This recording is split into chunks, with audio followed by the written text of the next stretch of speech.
And we have returned. Hello, everybody. Oh, man. We're back. We're back in action. Welcome back. All of the people watching.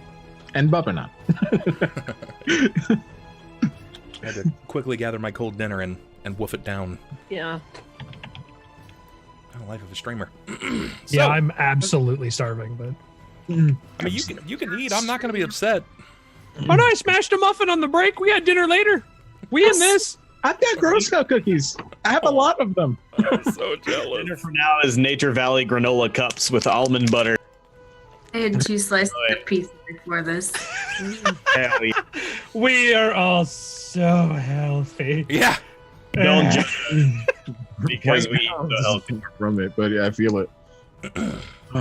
So, man, this is going fast, right? Like, Jammara, you. I'm drunk. No, I'm something. You're something. You're a little souped up, inebriated of sorts. Not quite drunk, but yeah, your places. Abasi, well, you're in a way at the moment. Donkor has gone full croc. And Neferani, well, surprise, you're not the only animal person. So we've had several questions on the break about the crocodile transformation and whether or not we have to take will saves. Yeah, actually, yes, you will. This is about to be very bad. I was a little worried about that. And then the other question, because I'll do absolutely everything to save my own bacon. Can I have some sort of bonus for being really mad? And could she have some sort of bonus for being kind of stoned? Can we get some freebies here? Right, I don't even know what's going on, so. She's happy. She can't be scared. This is the thing. It works the same as Called Spears. So. And complimenting Anima on his very large muscles. I'll give her a circumstantial +2 because she's had something hit her system. But Abasi, no such thing as anger control. Adrenaline. You know what? I'll give you a +2 because you're very, very frustrated, but then the moment you see the crocodile, I've got to take it away. So it'll just put you at a regular save.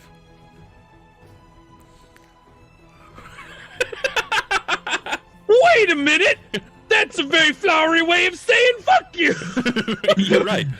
You're right. Go ahead and make some will saves. Neferani, Abasi, and Jammara. I have to actually... Lord. Abasi, yeah, you smashed it. Oh, that's right. He does have spell resistance. Where's Will? Like a paladin. Neferani Jesus! critically succeeds. I see crocodiles all the time. Neferani is not at all frightened. In fact, Neferani, you're probably excited because you definitely know that this is Donkor. Abasi, you are not shaken by this event. It's probably surprising, but no more surprising than seeing your father. And Jammara, It's been a busy day. Jammara, you are freaked the fuck out. That's a lot. No hitting on the crocodile? You know, Bad trip. only if it's please, oh God, please don't eat me as you run away. Wait. That's how I flirt with people. Same though. Oh God, please don't eat me. Minus I'm terrible at it. So go ahead and here let's see your scare. You just What? holy shit! Anyway, Donkor. Your I'm the one that's roofied. scare. Let's take a look. Yeah. Let us take a look here.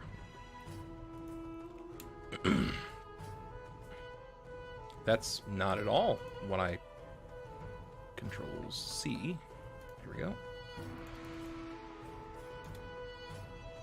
Scare. Okay, so the way that this functions is like fear. Yeah. So you have to flee. Jammara, you have to run. Oh no! He's running. I mean, I was planning on saying anyways, I think, but Our hand's still on fire. You could Can I try and stop her? you could re-roll this. But you're running. I mean, technically, yeah. As this is happening, you could re-roll if you wanted to. How fast? And how? I mean, You have the luck reroll, so you may as well use them. You know. yeah, but okay, I'll use a luck reroll. Go ahead. Go ahead. You've got quite a few. I mean, What is your save here? Not too bad. She did a will 14. She needed a 14. No, She she hit 14. He's a 16. Is it a 16? Oh no, wait! I was just looking at Burning Hands, not Cause Fear. Yeah, she's a 14. Wait, is that including my points for being really intoxicated? That doesn't actually. I even if we add in your +2, you will succeed. You will Okay. succeed. You are maybe a little scared, but kind of impressed, and you're not sure if it's naturally how you feel or if it's because of whatever you've smelled, whatever this thing that hit you, this aura.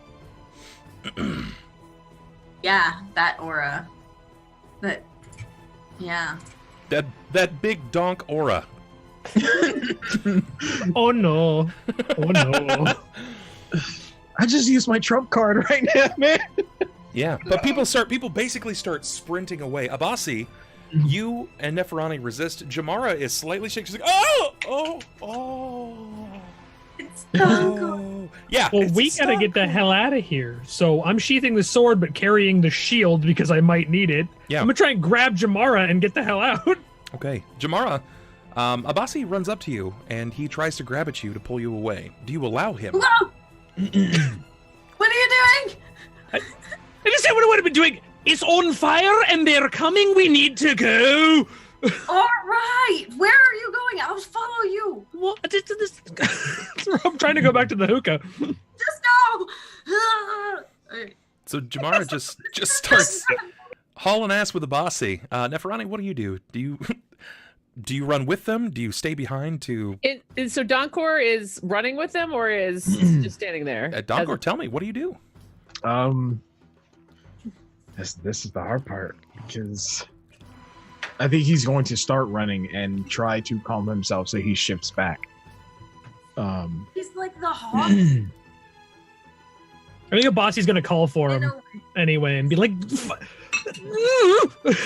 You know what? "It's not a nice farm you got there, but we need to go." It lasts just long enough that it's 1 round per level. So the moment that everybody starts hauling ass away, you will abruptly shift back. Yeah, so he's gonna start running here. Okay. It's casting time 1 standard. So yeah, where do you start running? In the direction of Abasi and Jammara? Back to the Tooth and Hookah? Yeah. Yeah. Yeah. I had to think about that for a minute. I'm like, do I or do I run somewhere else? I'm stopping. Okay. Is he no, I'm he's still not running naked. for my life, so I'm gonna go chill out for a minute. All right, so the way that this works with your shift, this people are asking like, is he naked? Is something like that? You're not naked. When you shift, all of your belongings stay on your person. You just take on a different form. Yeah. So no, he's there, and within moments you hear the popping and cracking of bone as he shifts into an animal-like form, a bipedal crocodile man. Letting out a roar, the people begin to panic and sprint in all directions. Abasi grabs Jammara and runs. Neferani. What does Gets a Neferani dog? do? Gets yeah. I found the raccoon. Neferani, no! Wait, that's not a raccoon. So the can I grew up here, right? So I assume I know this market okay? Yeah, pretty well. Can I roll for like to see if I know like a good way to get us back there that's less, I don't know, the least shitty route? Or is it so like nebulous in terms of like the market, the way it's set up, that it's constantly I shifting? think with the chaos right now.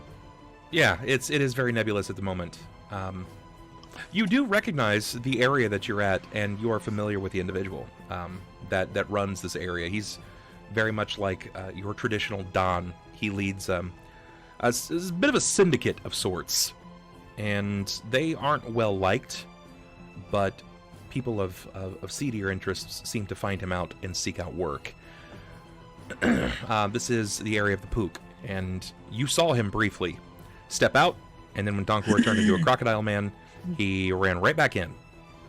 Maybe it was the woman throwing fire, literally, or maybe it was the crocodile, you're not sure.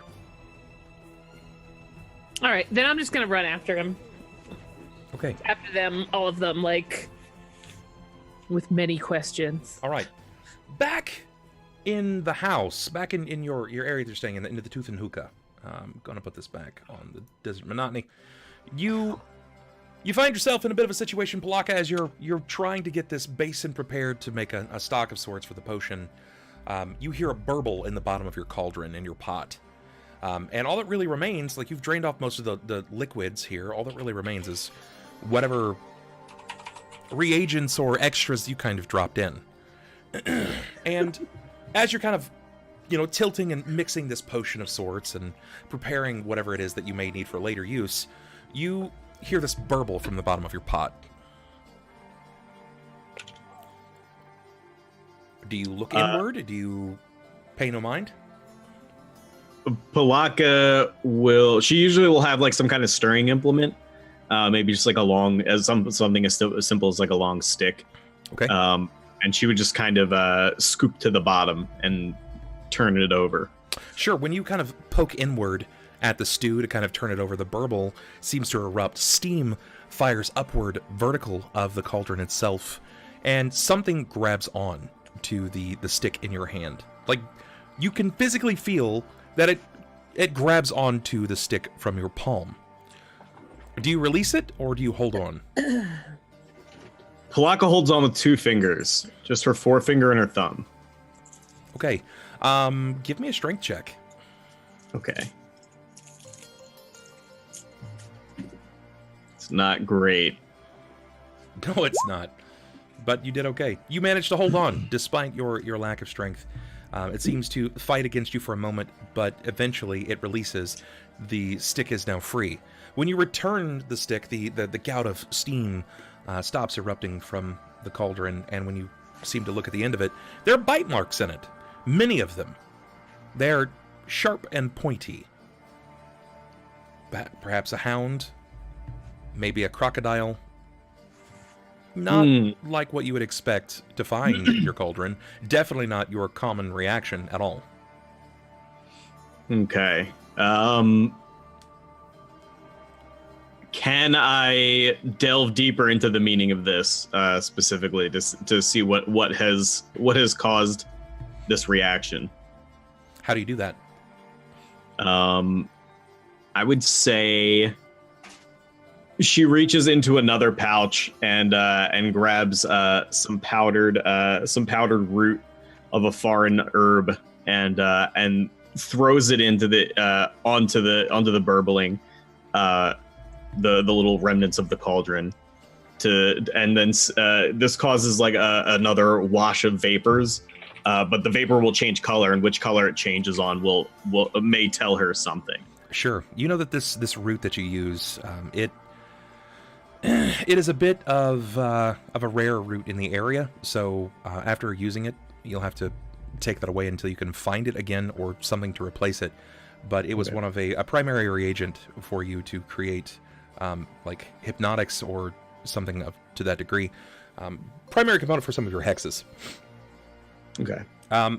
As you do this, you are caught by what looks to be, it seems to like express outward some of the giblets and various remains that you had in the bottom of your cauldron seem to borderline erupt from the top of it, and it creates this almost Picasso-esque crocodile face that seems to mount and snap briefly at you, and you hear a hiss. As this happens, you see bits of what looks like ivory or what you would think is a tooth seem to kind of flounder from its jaw and showcase itself. After a few moments, you know that the reagent has done its job, and once it wears through, once it's kind of thinned out enough, some of these various bits that were remaining seemed to just kind of fall apart, like it wasn't holding. Definitely something has happened to someone around you, to someone that's important to you. This kind of thing doesn't occur lightly. Okay. Does Pilakka get the sense that the source of this vision is heading towards her? Yes. Okay, then she waits to see, and in the meantime, since Bitakk has at this point returned, right? Yeah, he's just kind of chilling with you. Okay, she's gonna start packing everything up, winding down her ritual, and Bitakk is just gonna start like cleaning up after her, just like scooping things into piles. Okay. And he kind of like naturally, like maybe he even finds a dustpan or something, and he might like leave it on the floor. He can't physically do it himself, and Pilakka just doesn't. So there might be like a pile of like melted wax and salt and soot and who knows what else on like a dustpan on the center of the floor. Okay. It's going to take you some time to kind of do this. You want to honor the intentions of the store owner, or the Tooth and Hookah's owner, which for the life of me I cannot remember this guy's name. Yeah, me neither. I have it in my book somewhere. It is Farhan. Farhan, thank you. Yes, you honor his requests, and you gather all of your things. It takes you a bit of time, but as you're gathering in preparation to leave, you hear basically the plodding of feet moving up the steps very, very loudly. Pilakka, what does your mind jump to when you hear people rushing up the stairs just outside of your staging or home area? The crocodile vision. Okay, what do you do? I throw up my human disguise, just in case. All right. You throw up your disguise hex, and you take on the visage of a crone. Bitakk finds himself resting just above the belt in the stomach area, giving a bit of a bloated belly. You gather your things, you're prepared to leave, when the door swings open, and in runs Abasi, with Jammara in hand. Abasi, Jammara.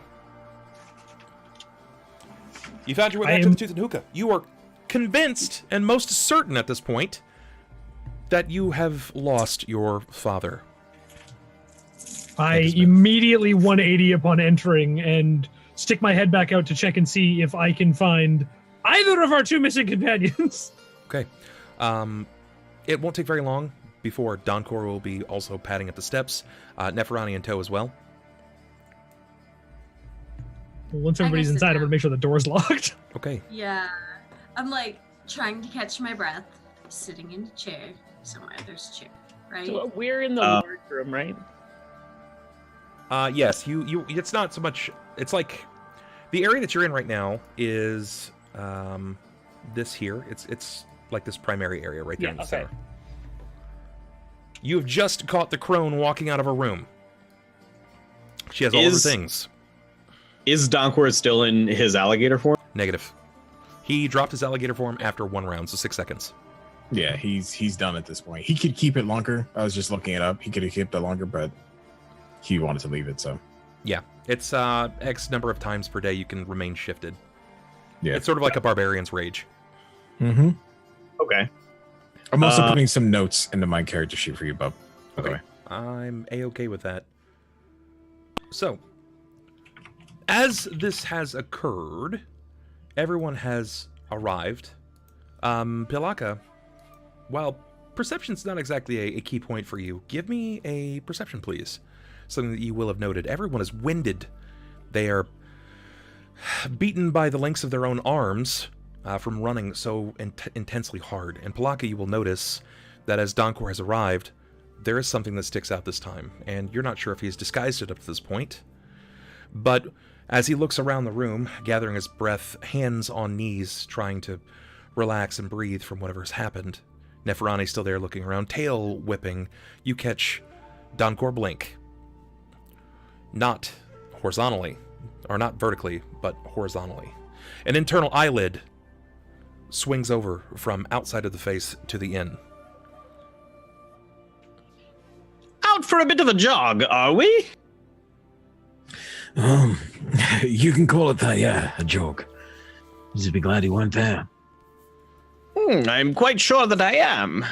The brew shows me troubling images, troubling circumstances on the horizon.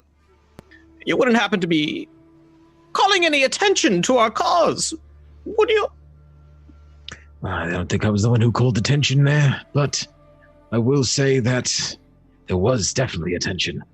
Abasi just starts laughing. Yeah, oh, was it you? Was it? No, not even a little bit at all. It was definitely the other giant creature walking around. As you say this, Jammara's hands are still blazing. Not so much that they're putting off like a acetylene torch, but enough so that flames are actually rising off of her palms.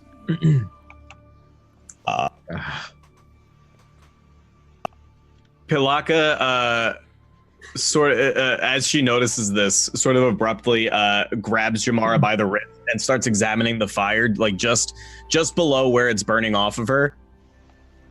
And she's going to. I don't know if Jammara's just going to immediately like try to like pull her arm away, but if not, Pilakka's going to start trying to read magic. Okay. Do you pull your arm away, Jammara? No, I'm not going to pull my arm away because I'm very intrigued by Pilakka, and I'm not going to pull my arm away. Sure. Pilakka, as you begin to investigate further and you try to witness where her magic stems from, you go through the rounds of detect magic, of read magic, of referencing back to your material.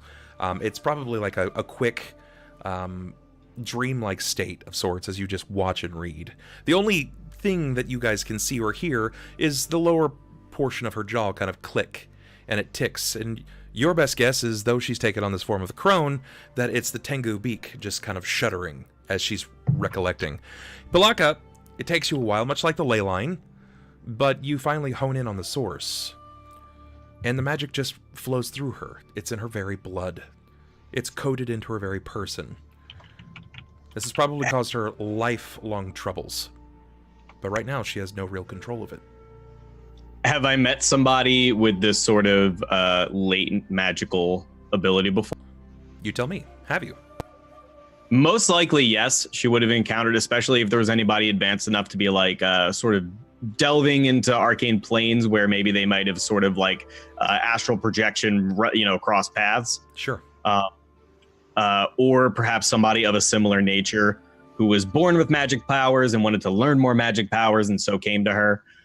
So I would say probably yes, but Pilakka would find these individuals particularly interesting because of their natural grasp, whereas everything that she has done is technically learned. Pilakka, you will note that as you watch the flame and you kind of discern where it comes from, there is a sort of... Well, she doesn't really control it the same way that you might, as you've spent your entire life studying spells. The fire is very much moving wherever she reaches to. It doesn't... When she turns her palm up, it doesn't just, just kind of float upward. It seemingly moves with her fingertips, like it's dancing around her hand. There is some aberrant control, but you're not sure to what degree. So you are a natural-born spellcaster, yes? This comes to you naturally. Yes. Yes, and I've had Yes, and there is someone you are searching for, or something is not quite right. You are not who you expected to be. No, not at all. Actually, I am back at square one. Square one for you, my dear, is fire. And Pilakka lets go of her hand, and I don't know if maybe the hand that she was holding onto, the flame might leap a little bit higher after it breaks contact with Pilakka, as though it's sort of magically fed for a second, or maybe while she's holding it.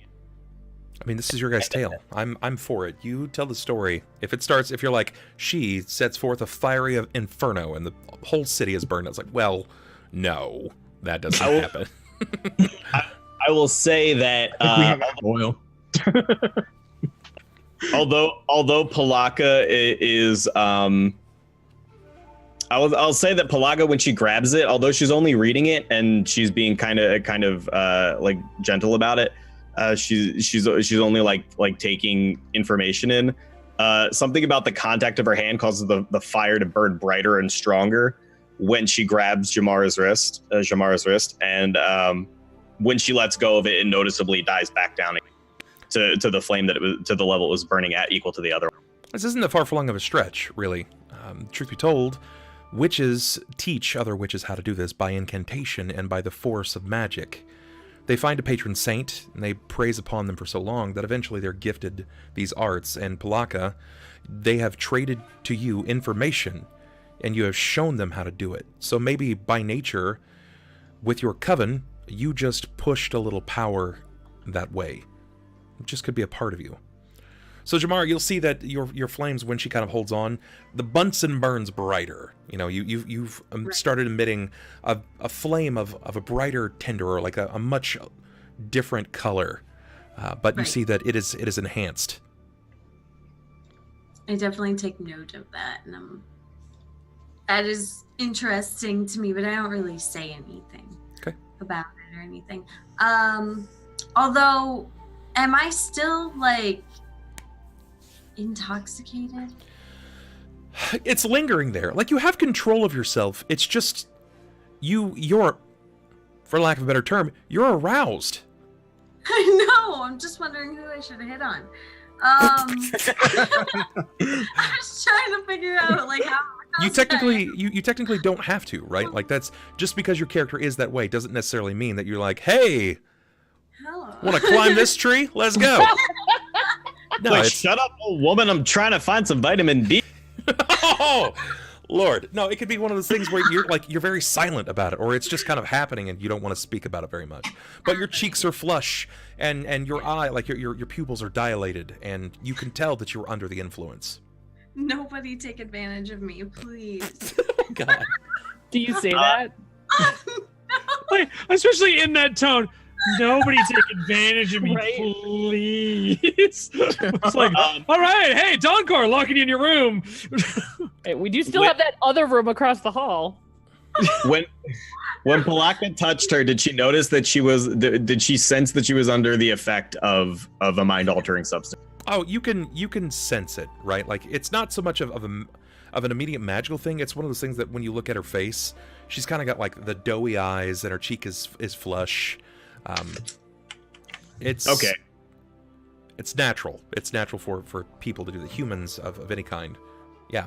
Can I cast resistance on her to try to help her shrug it off? It's only a +1 to resistance saving throws, but because it's already had its effect, that's not gonna have any effect. But if you were to do anything to alter her health state, like if you had good berries or a very low level healing, you might be able to shake her of it. I mean, I have Cure Light Wounds. I could cast Cure Light Wounds. If that's what you Hit her want to in do. the face with a water skin, dude. I don't exactly have any purification, but Pilakka will spend a spell slot, and as I would say, she doesn't even really touch her. She would just sort of like look her up and down, and then just sort of go like this right in front of her face and cast a Cure Light Wounds, which would remove the aphrodisiac. Sure. The moment that the bird-like feather kind of stifles up the end of your nose, you feel this sensation almost being pulled from you, like a flue has been struck from your body, like something's been removed. And you feel much more in control of your senses. Let's just say, for all intents and purposes, your temperature goes down. Thank you. That was awful. Pilakka wipes something greasy with the same hand, like on your lapel, and then walks away. Wait. Okay. I mean, she hobbles off, but as she does so, she crooks her head back and sort of motions for the rest of the group to follow her, and takes a table close to where she was. all right. Let's go. Neferani, you have remained the most silent in this situation, and you were the first to sort of spot everything as it was happening. Outside of the flame, which you missed, you caught on to quickly. You spotted the scarab hide. You saw Donkor shift. You watched Abasi's fears flit before him. And then it was just basically onset panic. Mm-hmm. And you ran back here. How are you feeling right now? What are you thinking? I'm waiting for a good opportunity for things to calm down a little bit, so I can basically take out my reporter's notebook of questions. Okay. And start asking them. All right. Would anybody like to do anything before this happens? No. Donkor's still trying to catch his breath, still trying to recap the day in his head. Makes sense. Have any of you water skins and salt? Oh yeah, that's right. I have that. I believe those are mine. I'll go over and hand her those. That's a lot of salt. I have a backpack for one of you, Jammara. I have a backpack with some supplies you might have needed. I think Abasi has some too. Rations, a bedroll, probably a blanket, water skins. I have a It's all pick. yours. All will be useful. We have a long way ahead of us. The pick, perhaps. Abasi will put 3 cloth masks on the table and 3 cloves of garlic, and then he'll look at the 3 humanoid people and go, "What?" And he'll stare at the bird and go, and just put another one down with another clove of garlic. He's like, "Well, you maybe haven't been in too many necropolises in your time. The dead are really not good for the news." Did anybody have a shovel? So I think I'm a little bit used to this with my nose. I think, did we get a shot? I think you guys intended on picking up a spade or a shovel, yes. It's sort of at this point that you would realize, Jammara, that despite them not really knowing you well enough, they seem to have all vested in acquiring things for your benefit and for the success of your allies. Which is sort of rare in this instance. You're not really used to that. You're not really used to people looking out for you or taking care of you or buying things for you without you being there and motivating them in one way or another. But they start laying these things out, and Abasi he's kind of itemizing all of these things individually, and discussing why the undead are bad for your health in general, laying out any excess water skins for Pilakka or anybody that may need anything. And at this point, it's when you'll hear a rapping at the door, another knock. It echoes throughout your compound. I'm sorry, are we still in the common room, or are we back up in our room? I figured you were in the common room. But there's a knock from somewhere within, or a knock on the common room door? Knock on the common room door. That's the common room in our little area, right? Yes, so this is your primary door right there. Yeah. So like when I walked in, I locked that door. Yes. But we're just like in here. Yep. You guys are just kind up of in our sleeping area. Yeah. Pulling everything out. Yes. Yeah, we're not in our rooms. Okay. For some reason I thought we were in someone's room at this point. Yeah, I mean, we're in our room, but we're not in our individual bedrooms. Well, that's what I meant. Yeah. It's like a not like we're downstairs in the bar or something like that. Yeah. Because I was looking at the map. I'm like, where are we? Yeah, I'm not gonna say a thing. I think Donkor's a little bit stressed right now, so he's not gonna answer this door. I'll get it. And I just make my way over to the door. And Jammara strides over with confidence, and when you open the door, it is the proprietor. It's Farhan. He's come with water and with fresh breads. Thank you, Farhan. I was hungry after all that commotion. He looks at you. Not a problem. You are very welcome, but of what commotion? Merrymaking, fun making, all that celebration outside. Yeah. That voice. It's awful. Who is that? She just needs some water. She's her quite throat parched. is very dry. Parched. And Plenty of He water still I has have the brought. disguise on, doesn't he? Yes, he's still disguised as the crone. Leave the water. He'll leave immediately. You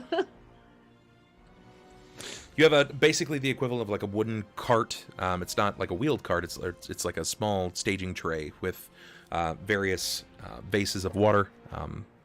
There is like 3 loaves of bread. Nothing super crazy, just enough to kind of put something on the tummy. If you want better food, obviously it will have to be paid for, but courtesy of Neferani springing for this, this is just kind of on the house. So I am immediately going to take a vase, and I'm super excited about doing this in character. And I'm going to be like, does anybody want some wine? Because I think it's really cool that I can do it. Can I use my enhanced water spell? 100%. You totally can. All right, let's see. I'm going to try it. Very good. Yay. You succeeded.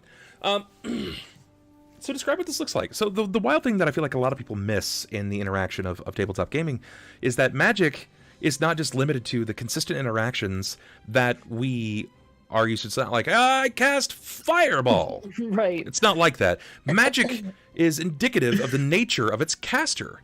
So Neferani and Pilakka may be casting spells that you may know the names of, you may know the effect of, but they look very different. If Pilakka casts a magic missile, they could come out as crows. But Neferani may have Bongo Cat fly out of her fist, right? Like, it is what you make of it. So, Neferani, what does this look like? I would say I would probably take out my instrument and just kind of, like, stare at it intently and just kind of beat at the drums. Sure. There is this unified rhythm that rings from Neferani's bongos, and she happily grabs the vase or the carafe, and she seems to. Do you take a drink from it? Me? Yes. Yes.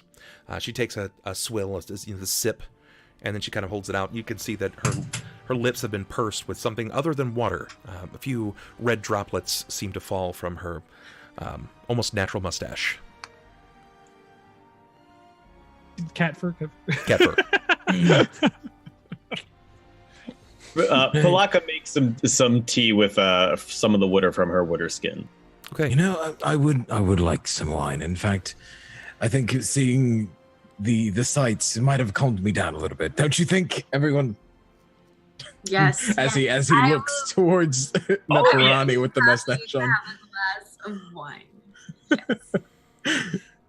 So I don't know that I could just do it. How many times a day can I do that one? Is that? Let's see. I'm not actually sure if that's a first level spell. Let me take a look. Neferani. Where do we fill up water skins? Enhanced water is a first level spell. You can do this currently at the exhaustion of 2 times a day. Okay. So then I will hand, like, kind of hand it to Donkor, kind of like, do you want this one? This one? Or a new one? Jammara said that she wanted it, right? So I think Donkor would be like, you know what? Give this to Jammara. It's fine. Okay, so I'll just kind of pivot to her and be like, huh? Which one? I don't care. I grabbed the one in the right. Jammara's like, okay. Ooh, I don't like feeling out of control of my body. Give me alcohol instead. What's this? At least I know when I had this one. Right, this one was only made magically by a cat. I'm sure this is much better. Yeah, this is. You know what? smelling. No, given the option of smelling something and getting really fucked up, or having a magical cat bring me magic wine from its water bowl, I would definitely drink that wine. The wine. All right. Oh, thank you. Yeah, I think Donkor just pour himself a glass of water. Okay. Abasi, will you be having any wine? That's you again, Jared. Sorry, I was responding to my asshole community. Yes, Abasi's going to have some wine. He's had a really fucked up day. It hasn't been the very, very best for him. And he's got a lot of questions that a lot of wine might help him get through. All right, so I'm gonna hand the other one to him, and now I'm kind of like, that's it. That's all I got. I mean, this because I only did it for one cup. Like I wasn't like. Oh, so it was just for the cup. Gotcha. I didn't do everybody's because that would have been like a dick move, right? Like, hope you want wine. Hope you want to get drunk today, right? So I was trying to be considerate. Then I realized I couldn't do it anymore, so I only made 2. Sorry. I'll share. she says that, and Abasi someone goes, no. And he puts 5 gold on the table, and he goes, just no. Didn't we just save you from being intoxicated anyway? Yes. It's fine that we can just buy more. We're literally at a bar. But it's so cool. So speaking of being at a bar, who was that other guy that looked like you and pointed at you, and then everything kind of went crazy and we had to run away? Well, I don't remember too many other men. I remember someone turning into a giant crocodile, and then suddenly we were here. I would like to also discuss that. I would also like to discuss a crocodile. We can discuss this in just a minute. Listen, right? We can discuss this in just a minute. Listen, Abasi, I want to know who that man was. He's come to me asking for you several times over. In fact, maybe you just call it twice. He's looking for you. He's trying to kill you. He says you killed hundreds of people. There's a fine bounty on your head that I can't turn in now. I personally think that you're a great person. Just traveling with you. But I want to know what's going on. Seriously. Well, that might actually be a little fair. But here's the thing. When Abasi reaches up and pulls down his sleeve, showing off the same family crest bracelet that he has on that his father had shown. The magical thing about all this is I'm sure he showed you this. I knew him from way back. Oh, yeah, I've seen that. He showed me that just to let me know that he's a scarabard. Scarabard. That little piece of shit, on the other hand, has got a whole drawer full of those he's taken from the family. But I want to know why he wants you. Why he wants me? Do you know much about the Pummit? I know quite a bit. I know that we don't see them around, and now I've seen 3, because he has 2 more with him, from my recollection. What? All right, wait a minute. What do you mean he's got 2 more Pummit with him? I've only seen the guards. You've seen the guards, sure, but the first time I saw him, he was with us in the Tooth and Hookah downstairs. He had guards, and there was 2 more following him after. What's that about? That's not particularly good, is what that's about. I haven't known the lot of you for very long. Not be real, I came to this city expecting to be dead by now. And, well, you're not dead, thanks to me today. Yes, well, thank you for turning into a giant crocodile and scaring the little shit out of my asshole. On the different note, before we touch on your ability to get all scaly, toothy, and happy, you're not toothy, are you? Because I've already been threatened to be fed to that one, and I don't want to be fed to multiple. No, I'm not toothy, luckily for you. As well. Aren't we all just so pleased? Pilakka's pretending not to listen, but is staring directly at Yes, I'm not interested at all. Go on. He's just sitting there going, how the fuck? Why you can look at me, you bloody... And we got a cat, we got a crocodile, we got a beaked creature, we got a woman literally made of fire, and I'm the exotic one apparently nobody knows about my people. Well, you're the only one with a gold bounty of 1,000 on you. He's offering 1,000 gold. People want him for some reason. He has a bounty more than we're getting paid to go into the Necropolis. As well, you're very big on the whole swindling the swindlers. You know that tart bitch could have probably given us a lot more money than 69 gold a head. Well, I didn't doesn't know matter. what they were working for until afterwards. I don't even care about the gold. I knew knocking at the door. If that's my father right now, I'm dead. And that's it. What am I going to do? Jump out the window? I'm not answering it. I'm not. Another knock. Pilakka gets up and starts hobbling towards the door. She can answer the door. It's fine. This will be an interesting one. Do you unbar the door and answer? Do you draw a weapon or anything for preparation, not knowing who it might be? No, Donkor doesn't. I'm going to ready a cause fear spell. Okay. Okay. I will not necessarily use it, but I want to have it at the ready. Okay. Is this, if you're going to prepare the spell, if you're chanting it for preparation, you either have to prep for the bottling process, or it will be lost for the day. I'm sorry, I wasn't trying to make a potion, just like a regular spell cast. Correct. If you're going to prepare it, if it's there, if you're channeling it, that spell is going to get used, even if you don't force it on this person. Right, understand. Okay. All right. When you unbar the door, and I'm assuming that you open, or do you just kind of peek through? What do you do, Pilakka?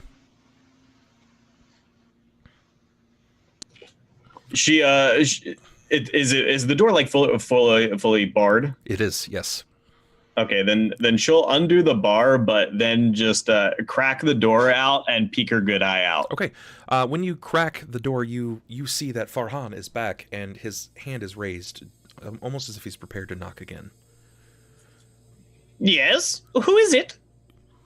It is Farhan. I heard some screaming. Is everything fine? Yes, we are simply discussing past bets and extravagant nights on the town, and somebody loudly yelled the number 1,000 because that was how much gold they lost. Every time you say another word and it reaches the height of the syllable, his eyes kind of like twitch at the sound of your voice, and he's doing everything that he can to stay there, but it's contorting, and it looks, at the end he's like, oh. I hope the voice is that bad to everybody. If you need anything, please seek Farhan. I will be downstairs. Yes, of course. He quickly removes himself, no longer paying attention to the area. If you've said it's fine, I'm just getting boisterous and excited, he's just going to treat your bunch as that much. The second he starts to turn away, Pilakka slams and rebars the door. Okay. Making no efforts to hide the suspiciousness. Okay. It's just so much worse every time. That's part of this game, man. It's finding the problems before you and attempting to figure them out before you just make them worse. My favorite part, actually. So, you've come this far. Neferani, you've discussed at least this much about his immediate family. You wanted to know what the Palmet is about. And you heard him shout that he has a bounty of 1,000 gold on his head. Now, Neferani, that's more than you have ever seen. That's more than you've seen in your lifetime. That's a lot. You would never have to perform ever again if you didn't want to. Ew. Do you say anything else? Do you just kind of file that away for later? So I'm gonna look at Abasi again and be like, so 1,000 gold? You gotta tell me, like, why? That's a lot of gold. Like, why? Who would offer that much money for what did you do? I can tell you so far, from what I can tell you, he killed a ton of people. I couldn't imagine this Palmet killing anyone, but he did draw his sword in the middle of town when he saw two men on fire. Well, I mean, they were on fire. That's a completely natural reaction. Fuck you. Well, I mean, to be honest, if I saw two people, I didn't because I was looking at something shiny, two people running at me who were on fire, I might get defensive. Defensive from what? They're on fire, looking for help. Something they must have done something to deserve being lit on fire.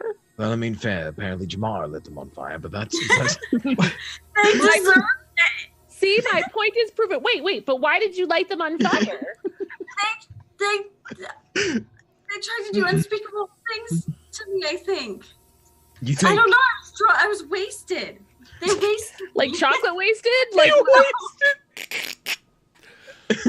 Just GTA. Wasted. Yes. Oh, I mean, okay. at this point, Donkor knows where she was, right? Yeah. Yeah. Okay. Well, I mean, I know where she was too, right? Yes, you were Okay. definitely aware. oh, okay. I mean, yeah, I guess that'd be fair considering you were.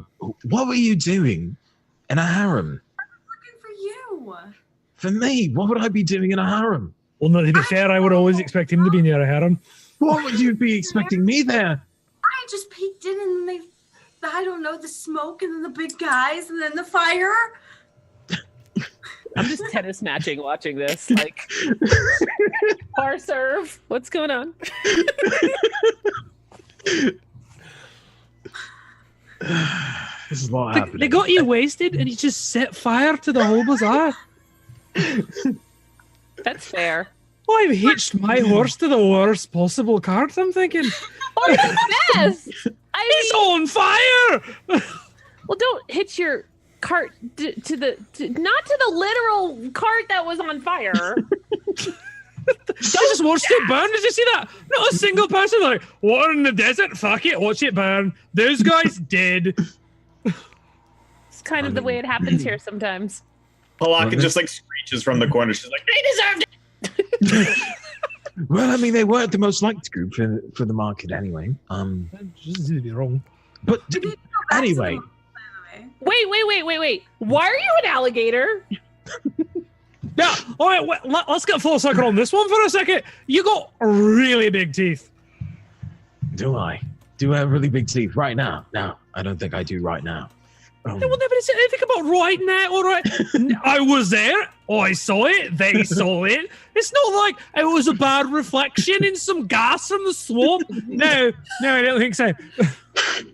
All right, fair. Actually, your reaction to now is probably a lot more fun.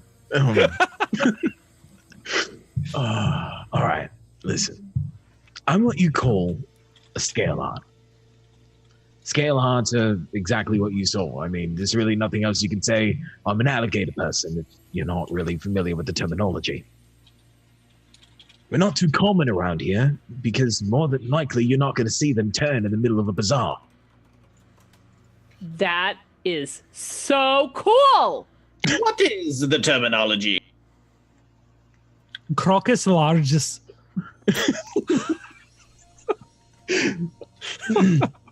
Terminology being a scale art. big That's croc. what I am.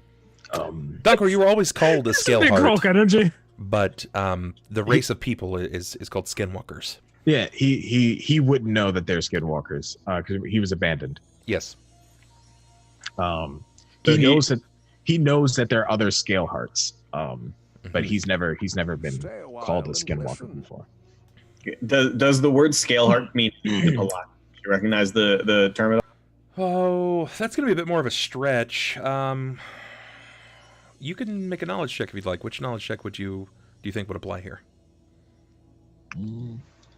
Sounds like a local to me, since they're kind of indigenous to the area. I would assume, like the greater area. Would Pilakka have ever encountered anything that requires shapeshifting besides her? I definitely attacks? think she would have. Yeah. For sure, yeah, she's I very think- interesting. I think Arcana would probably apply here. Okay. You know what? I'm from the same bloody country. I don't know. Sure, go ahead. Fuck no. Pilakka, you are aware that there are people that can change. You've never really heard of them called scale hearts before, but they generally tend to call themselves skinwalkers. And it's not just crocodiles. They can shift to anything, to half bat people. They can shift to like hyena men. It just kind of varies per whatever you're born as. Okay. She tells Donkor Donkor this. She says, "You are what is known as a skinwalker. Is that what they call it? One who walks between skins." Well, that's the first I've ever heard of it, but that's, I guess, something to say for later. It is very interesting to me, and it could be of great use to us. No, it was definitely great use to us today. Sure would. Thank you for saving our butts. You're welcome. I'm still trying to figure out why 1,000 and why do they want you dead today, at this moment. Abasi. Now, to be fair, No, go ahead. what I killed was probably closer to 12, not hundreds. And it was in self-defense. All right. Listen, I don't want to tell nobody this story. I didn't want to have to relive it. I expected to be dead. I was perfectly happy with being dead, so long as I got to see that fat bastard's head roll. You're not familiar with the Pommet. Now, this tells me you're probably not super familiar with the Reckless. No? Big Necropolis, Sweat in the Sand? No? Not even a little bit? I mean, I'm familiar with the immediate area and the fact that the Pommet exists. Well, you see, at my particular necropolis, there are the bodies of 2 previous pharaohs located, you see. And as of the Pommet, the pharaohs and their own fates, very, very intertwined. If a Pommet picks a pharaoh, that pharaoh better consider himself very, very blessed. And I had been a paladin here at the necropolis for many, many years. We were tomb guards. We watched over the bodies of the emperors, or the pharaohs. It's the same as being with the pharaoh. Now, my people aren't quite sure if we want to back the current pharaoh or not, but I was very happy for very many years to be guarding the bodies of Osius and Menendez. It's a little unfortunate, though. Menendez. No, it's Menendez. We talked about this. Menendez came through time. All right, you haven't met him. He's on the other side of the wall. But he's here now. Met him, but I definitely know his name. When I came home, what I found was a note from my wife.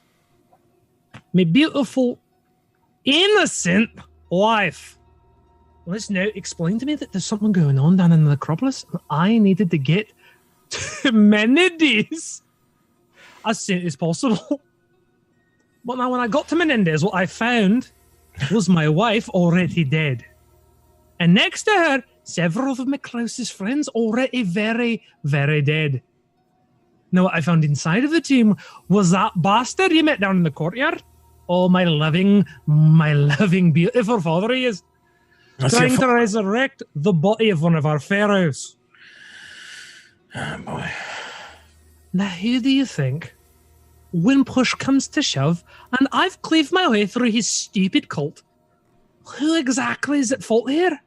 Now, it couldn't be the patriarch of my bastard's family, no, not even a little bit. No, it would be me. I'm the one they're looking for, because according to that fucking son of a bitch, what I did was try and raise the body of a very, very dead pharaoh for my own purposes. The worst possible crime to a Pommet. But no, it's fine. I'm the one that'll die for this. But I'm going to see his head on a fucking stick before I find myself back before trial. I'm not going to lie. I don't know anything about family issues. I've never had my parents, but... You can have mine. I don't want yours. Makes me not... Good. You know, it definitely makes me not want a family at this point. What I will say, I don't blame you for cleaving through people. In fact, I might have done the same had I not, had I made better choices in life. Well, maybe better, maybe worse, I don't know. But... Yeah, well, I can tell you, right, another one who liked it the least was me god. Fled immediately. I can now shoot precisely nothing from my fingertips. Oh. That sucks to be you. I'm still a crocodile. That doesn't seem like a negative. You can swim really fast, and meals must be a breeze. Would your father pay your ransom in magic scrolls, do you think? Really, you're You're gonna try to trade him in now? I swear to God, I'll pluck every bloody feather off your bloody head and stick you in the smallest pot I can find. I only ask a simple question. It's a simple one. Whether you'll kill me in my sleep. Oh, because... Well, he definitely wants you alive, so there's no killing Abasi. I think he wants to kill you himself. Good. Get me a perfect opportunity to shove him in the throat. Maybe.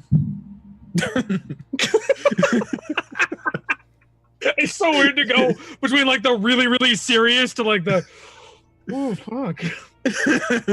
Oh, Threw off his groove. Shit, what do I do with that? But now that everybody present knows everything there is to know about me, I have some very sophisticated questions, as it were, about why she's made of fire, why he's made of scales, and well, actually, I don't have too many questions about you. Well, I already told you I was born this way. There's nothing more that you want to know. Or there's anything else you want to know, I should say. I'm getting a little bit worked up. I should have another glass of water. I was also born this way. You probably know more about me than I do. Boss just hits his head on the table. He's like, I'm just God. That does not look like it felt good. Pilakka gestures to Jammara and explains, The fire flows through her veins as naturally as blood. She is born with this, as she says. Some people once told me the mighty mage named L'Oreal. Does that mean she's a sorceress? Maybelline. No, Maybelline didn't stand a chance against the two. It was a very one-sided deal. As Pilakka explains that this is in the blood, that this is very natural for her, even if she wishes it not to be so, you can see the roving, almost tumor-like figure beneath her gown or her robe, and it seems to shift upward over breast, down sleeve, and as she points over to Jammara, a raccoon is birthed from the end of her robe, and Gidok kind of stumbles to picking himself up, looking at everyone in the room. And then ambles over and grabs a loaf of bread and just starts tearing off pieces of it, shoving it into his mouth. Just that thing honestly scares me more than all of you combined. Is it even alive? I don't even think it's alive, but all I'm going to say is probably the most collected thing out of all of us right now. Well, that's what happens when you only got 2 brain cells. They only collide once every millennia. Oh, don't be mean to him. He's so cute. And you're so happy. Gidok seems to smell at the glass of wine. You hear this? Pulls off a big hunk of bread and dips it in the wine, and then runs back to the sleeve. All the way there, just like shoving the wine-soaked bread into his mouth. Pilakka gathers them up like a bunch of poker chips and puts them back into her coat, into her cloak, and then says, He is wiser than he appears. He has been alive when your civilizations were young. Do not disrespect the trash mouth.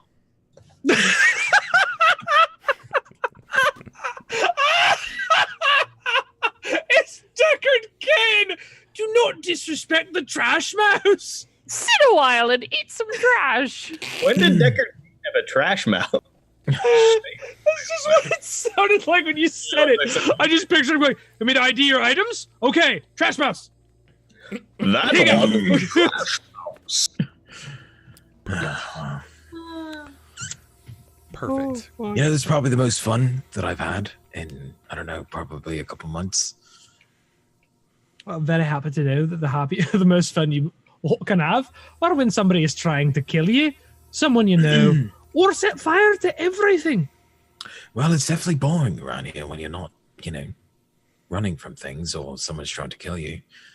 Self-defense. And that is true. By all accounts I've heard, it sounded like you set fire to a couple of rapists. And quite frankly, we're better off without them at this point. Yeah, exactly. See? I just hope they didn't see me and think that I'm associated with you so I could still get my deals. Well, mate, what if any of them saw you turn into a giant crocodile? Wouldn't that fuck all of your business? Not really. I think they'd be more afraid of me. It's fair. It's fair, I haven't thought of Yeah. that. As a paladin, he doesn't know intimidation. He's like, this guy, all right, that's fine. Neferani, you as a bard have natively seen how to read a room, and you're getting it. It's kind of hitting you. There is certainly camaraderie here. It may be defunct in a lot of ways, but it's there. And though you'll find your own way to handle every situation, you can actually see that for the first time, Abasi has shown a bit of a smile even at the declaration of Trash Mouse. It caught him off guard, and it's a good sign. Yes. Hey, now we're all stars. Oh, god damn it! Not like this. I apologize. I had to. It was a moral imperative. Okay.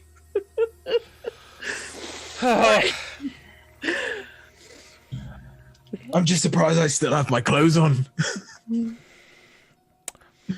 Was that not an option? Like, is that what? Like, we're not that. There's not that much synergy yet. Or alcohol, for that matter. Right. On that note, Abasi just starts chugging. It's like, no, I don't want to remember any of this. Oh, man. Meanwhile, Jammara is just kind of really, like, enjoying the imbibement of what little wine she has, just kind of taking in the surroundings. Just, this is nice. Great. Donkor, you can't quite escape this feeling, despite the room being read very well, despite the first bit of laughter in a while. You can't quite shake this sensation of dread that looms over you. Now, the Pook himself has a bit of a reputation, more so than just a common hoodlum. People don't cross him. They just don't. Not for fear of losing a limb or having their things taken, but for fear of losing their life. Everyone who's crossed the Pook has died. I think we were the most dangerous things in the bazaar that day, to be really honest with you. Certainly the most raucous. Yeah, without fail. Would anybody like to do anything else for the remainder of the evening? Pilakka would like to issue a warning that, in maybe a vision that she saw, that when the Pooks start coming, it don't stop coming, and it don't stop coming. Oh, I hate that I'm listening to Smash Mouth right now. I have so much love in my heart right now. Oh, sometimes we all need a little change. God damn it, man, I can't escape it. It's like a torment at this point. Well, I want to go outside and see if there are any shooting stars breaking the mold. The market's still open. Oh, bye, Bubbernaut. It was You you. want to go back to the market right now? Good day, You guys, the song lyrics don't stop coming. And they don't stop coming. Oh, we lost him for good. Oh, he's gone. He's fully gone. Mark the date, 2019. Yeah. Well, I still have things. I never went shopping. I was looking at Donkor and they tried to trap me and I had to leave. Well, Donkor did give you a bag full of crap. It's true, actually. That's true. Yeah, You know what? Donkor gave you a backpack, 2 rations, a bedroll, a blanket, and 2 water skins. Nice. 2 water skins is on my list. Awesome. So we're gonna have to fill our waters up before we leave. Okay. Did anybody bring bandages? I have bandages, and I gave everybody in the party an anti-bad smells mask if you wanted to use it. Yeah, Donkor actually got one while we were away too, so he has his own mask as well. Oh, actually, I have signal whistles that I wound up buying as well while we're in the Necropolis, just in case. I think Jammara needed a whistle a minute ago. Maybe she could have used that earlier, but Yeah. I just had them. What is a signal whistle? I guess it's exactly what it sounds like. Yeah, It's exactly what it sounds like. It's a Okay. little brass instrument. It's meant to emit a very sharp shrill. And then we're supposed to come running when we hear it. Yeah. Or Well, if you're the one blowing the We're close whistle, you might be cornered and being injured or kidnapped or Right. beaten or what have you. Kidnapped again. Possibly Yeah. being drugged, potentially raped. Oh my gosh, that was terrible. Yeah.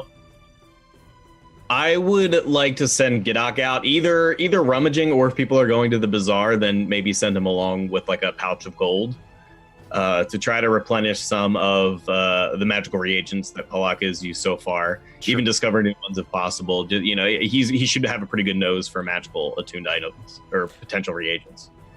Yes. I will have to. I'm probably like off stream. I'll talk to you a bit more about that at some point between Sure, now and yeah. next session about the kind of things that he can bring. Sure. Plus, Gidok does probably have a bit of a sense of humor despite all of the immediate forthcomings.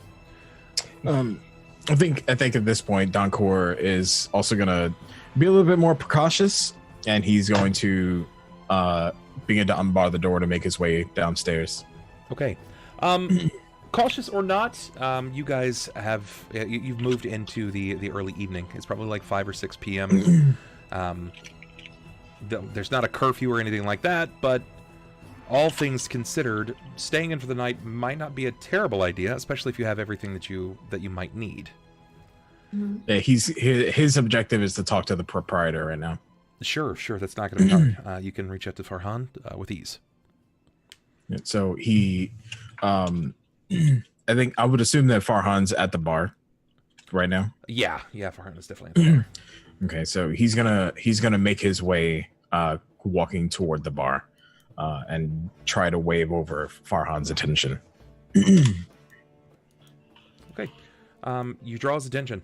He sees you, and he comes over. He seems to be doing a trivial task at the point, and he's there to honor whatever it is that you need, especially since you've expressed needing care and having coin. Okay, so what Donkor is going to do is he's going to order a drink. What I would like is probably a drink, something cheap. I just need to talk to you for a moment. He nods. He'll bring some low alcohol content booze. It's probably just a swill, just a local make that he's been testing. And since you're seeking his advice, which is very clear at this point, if you're looking for the cheapest thing that he has, he'll just bring up some rot cup and place it before you, and he'll wave his hand over the top of it, no charge. Okay. I have a request, and I can pay coin if it need be. I am listening. Our plummet friend seems to have people looking for him.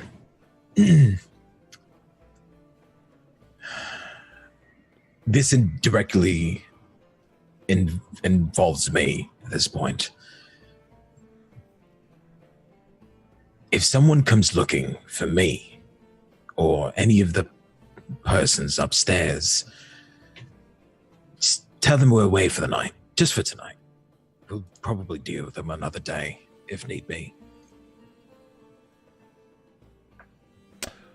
Farhan will do this on one condition. And what would that be? Farhan is not a liar. But times can be tough in Wati. Things are changing around us. And being so close to the Necropolis, dark times are ahead. I like you a lot, though not the old woman. She is loud, she hurts my ears. Oh, trust me, she hurts mine as well. Rent the second floor, the open room, the full lot in the courtyard. Buy for 1 month's time. I'll give you at lower cost, but please, if you would like me to live for you, you must help me. I want to make this clear. I don't know if you know, I'm a merchant. Lying is not my favorite thing to do. Nor is But mine. Well, then we're in agreement. You would know that when lives are at stake, you would do whatever it takes. And at this point, our lives are at stake in several different ways. What's your request? I can definitely see if I can grant it. Speak to your friends upstairs, and if it is within measure, and you can acquire the services of the Tooth and Hookah for the month, I will bend some rules and some things. I don't like the unsavory types, but you don't seem the kind to hurt many people. And if you have good hearts. Farhan can see this about people. How much gold would it be? For 1 month's time, 5 gold a night. I charge only 4. 120 gold. All right. You take some time to think about it. You have until the end of the night. Thank you, Farhan. Dude, I give a nod, a soft nod, finish his drink, and move his way back upstairs with the information at hand. Okay. You step back upstairs. Nobody said that they locked up behind you, so you can find your way back inside of the courtyard with the rest of them, or at least those that still remained. And you can speak to them if you like, or you can just kind of inform them of whatever the situation might be. Okay. I have an idea. And to Donkor, as he's coming back in, begins to bar the door again. And understanding probably a little bit more to know that their lives are on the line with the Aspis, now with the Pamet. Probably more with this other guy, I forgot his name at this point. The punk. Pook. Pasha Pook. Pasha Pook, okay. With lives are at stake with Pasha Pook. Mm-hmm. Regardless of whether or not Pasha would blame anybody but Jammara, he's playing it safe at this point. He's going to go to them and to the rest of the group and say, we have options. I went down to speak to Farhan. Obviously, you know that Aspis enlisted us, and if we don't grant their request, or we don't at least try, that's probably our lives. If you didn't know that, that's I'm telling you now. Pasha Pook is definitely someone that we or at least Jammara angered, and is definitely going to come looking. He may not be the most liked person, but he's definitely influential. And then we have Scarab Hide. The Pamet that's looking for our dear friend Abasi. We can stay here, and Farhan would help us if we pay him 120 gold. I don't know if we can do that. I can definitely try, get us a better deal, but much like myself, he doesn't like lying. Try to argue him down. You know that is down. He offered you a 20% discount on the month. It was 5 gold a night, and he offered it 4. He's I think that's something that he is aware of, but he's trying not to alarm his group. Yeah. Pilakka plinks 24, counts out of like a satchel. It takes her a minute to find it compared to the other pouches that she's regularly like in and out of. Counts out 24 gold pieces, which is 120 divided by 5, and just plinks it down on the table. Abasi doesn't even hesitate. He has fully expected himself to be dead by now. He's not attached to his money or his belongings whatsoever, and just drops 24 gold coins on the table. But I know that not everybody in the party has 24 gold coins. So true. Jammara is broke right now. Pilakka plinks another 6 gold on the table, which brings it up to 30, which is 120 divided by 4. We have what's this? 54 gold. Thank you, Pilakka and Abasi. Jammara. Don't worry about this. Neferani, do you have anything that might help us? All right, then. You're muted. Thank you. Playing downstairs, I got 2 gold, so I'm gonna open up my. I would say two. I probably have 1 left. I'll reach in and grab my pouch, and it's really all just coppers from getting things thrown at me, and I'll just kind of put it on the table, like slowly, like letting it all pour out. Like Yeah. She vacates the bag and slowly pushes it across the table. So whatever silver pieces she had, copper, and she had 2 gold? Yeah, I probably have like 1 total. Okay, let's just assume Maybe. 1. The 57. How much? So after everything I bought at the bazaar, you figure, let's see. All right, then. I'll cover the rest. That's a lot of gold. But to save our lives, this might be a small price. I can pay you back later when they pay me for this Necropolis thing, if we live. I'm not worried about the gold right now. I'm worried about our lives for the next couple of weeks at the very least. And, yeah. All right. Donkor will take is going to temporarily leave everything but his backpack. And his backpack will have been empty except for the hidden compartment that has his gold. And he'll take the gold that's, I'm assuming, on the table, leave the copper and silver pieces from Neferani, and just put it into his backpack. And unbar the door to make his way back downstairs without saying a word. Sure. It doesn't take you long before you make your way back downstairs with what gold is a necessity, and you swing to the end of his bar, and you draw forth the heavy bag. He collects it, and with trust in his eyes, he guides it down into what looks to be a large mug or stein of sorts, and he lays his rag over the top of it. And then he nods to you, and he says, "I will be bringing more water and food upstairs. Hopefully you can answer the door so as to not hear the woman again." I can definitely do that for you. And thank you again. He nods. All right, and then Donkor will grab his bag back. I'm assuming that he took the gold out and then make his way back upstairs. Okay. All right.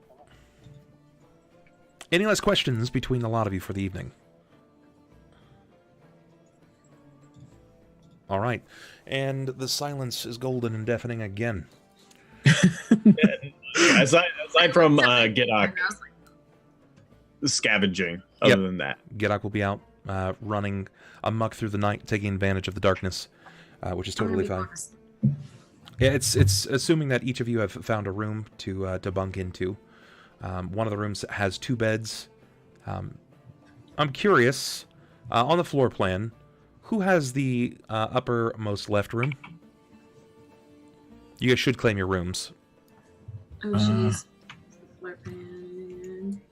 Pilakka will choose whichever one where the juju feels strongest, or just wherever's left. Probably the upper left room, since it is closest to the Necropolis. Then yeah, she'll take that one. Okay. Upper right. Upper right, we'll see the morning sun just blanching over the Necropolis walls. So if someone is an early riser, that would probably be a better room. I'll take that one. Okay. All right. Says the person who slept through half the day last time. Dude, so with Yep. good ventilation. Oh, that's so true. Will Abasi and Donkor be bunking, or will Jammara be grabbing one of the guys and bunking in that bottom right room? I mean, I can go in the bottom right room. I figure that Abasi doesn't really care at this point, and he's told them all who he is now. It's on the table to whether or not he lives. Okay. Well, Donkor is paying a lot of money for us to stay in this place. Yeah, yes, he is. I don't want to stick him bunking with somebody in a twin bedroom, but I am chaotic evil, so. I mean, that really has no bearing on sleep. Even the most evil people in the world like sleep. Yeah, It's true. At this point, Donkor doesn't care where anybody sleeps. He's just right now. He's more trying to cover his bases. Okay. That's really it. All right, so then likely Abasi and Donkor will group up, giving the last room to Jammara. You've got a big room to yourself. It's a big, comfy bed. And you guys will just kind of wind out into the night. It's just as empty as her knowledge of herself. Oh, rip, man. Lots of pillows to cry into. It's fine. Hot. Savage. It's because you got turned down so heftily. Rip. I thought I misheard what she said, and I thought she said I'm going to grab pillows, and I thought she was going to smother out Donkor with him in the middle of the night. Abasi wakes up and goes, nope, my problem. Yeah. Perfect. So, this is how we're going to round out tonight's session. The lot of you will find comfort, probably for the first time in a while, despite the trappings of your past barking at your door, or the lack thereof for some of you. As you try to find solace in the fact that you're safe for the night, you have allies that you can at least semi-trust in this situation. The sounds of the tavern ring on for a long while. Now, I need perceptions, please, from everyone as you wind out your evenings and you go to sleep. We're a very perceptive group. Yes, yes you are. It's much more difficult to hear things, however, when you're asleep. The only person that hears it is Neferani. In the heat of the night, even though the sun has fallen, it still has left some bake on the sand. And you are left with this feeling of something awry. Something is just not quite right. You hear the sound of the lattice above seemingly shake, and then there is an audible slap. Perhaps it is the sounds of Abasi's snores, Donkor rolling around in his bed, Pilakka's squawks in the middle of her sleep. You're not really sure what to make of it, but it jars you, Neferani.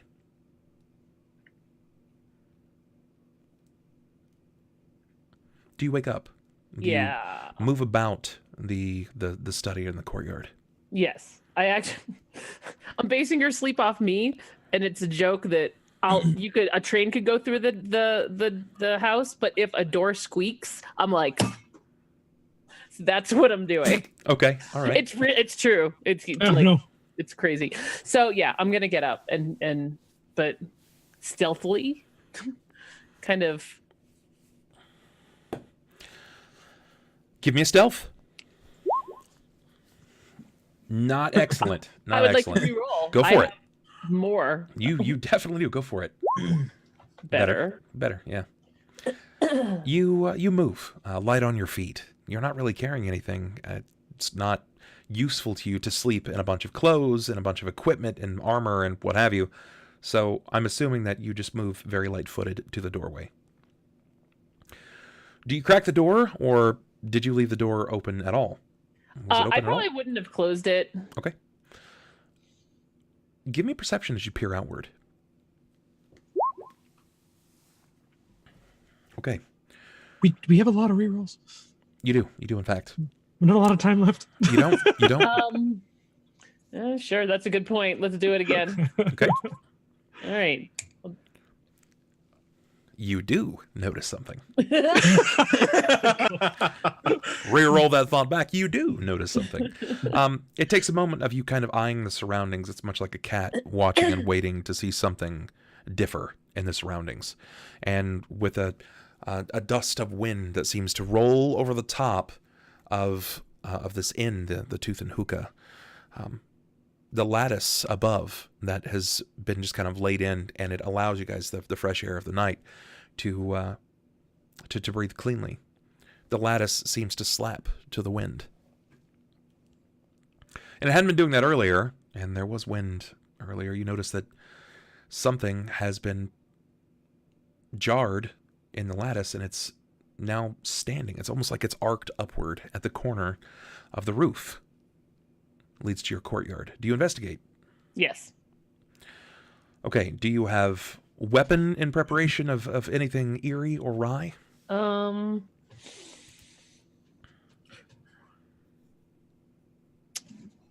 should have my own dice out. I'm gonna say, oh shoot, I gotta flip a coin. I don't even know whether I would have grabbed it or not. Probably, I'm gonna say not. Okay, that's fine. No. You push forward, and the moonlight that pours into the courtyard itself seems to catch a glint. Something has been wedged in the lattice and just at the crook of the ceiling itself. You notice that it's angled, sharp, like a blade. It was definitely not that way earlier. Doesn't matter how many times everybody's checked, you're most certain. As you've constantly reached for the highest place that you can sit to bask in the sun at points, you're most certain that there was no way in unless someone made a way in. Do you investigate further? Oh, yes. Do you alert anyone else? I would probably... Okay, so I was in the upper right room. So directly below me is the double room. So I'm just gonna... Did you guys shut the door? I mean, I'm sure the door would have been shut, but... Yeah, I'm fairly certain that. Like, softly at first, but insistent. Like, I'm not gonna stop knocking, and I'm just gonna get a slight... Like, I'm not gonna do it loudly, but I'm not gonna stop until somebody opens the door. Do we wake up or perceive or On which door? On the door right below on me. Abasi and Donkor's door. Yeah. You knock for a while before there is an abrupt series of snorts, and Abasi, you hear something padding at the door. It's this audible just over and over and over again. Enough so that it would alert someone in the room, but someone outwardly would not hear it. I'm gonna immediately wake up Donkor if he's not up. Yeah, Donkor was lived in a busy area prior to this, so he wouldn't wake up to indoor noises. So, yeah, you'd wake me up. Abasi, you stand. You alert Donkor. Do you draw a weapon? What do you do? Describe this to me. Yeah, as a man who has been fully into paranoia for quite a while, whereas putting on all of my armor right away might take a while and not be a thing that I would do, I would grab my weapons and approach the door. Okay. Donkor would notice that Abasi is a little bit confused as just waking up. He would notice that Abasi is grabbing his weapon as he's going toward the door after now hearing these subtle knockings. So he'll grab his dagger and a pair of the caltrops that he had just gotten. Sure. You grab onto your things and you move swiftly over to the door. It never ceases the padding. Neferani, perception, please. You can hear internal to the door that there is movement. The snoring has stopped.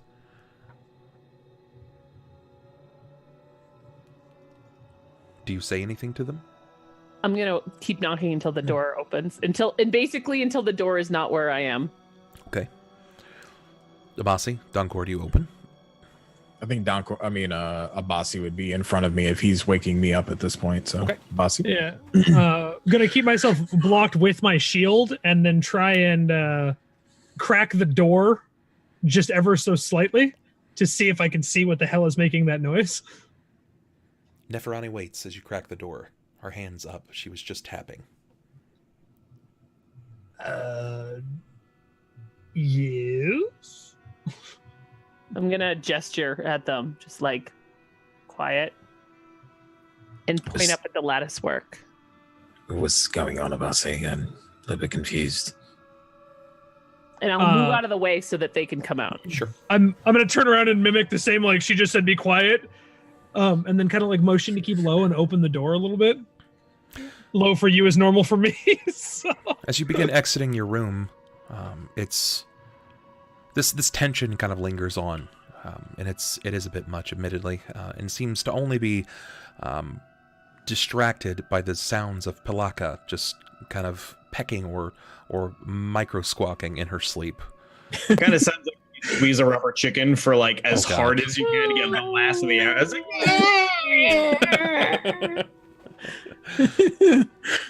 He's shown me something else with the chicken today. That's terrifying.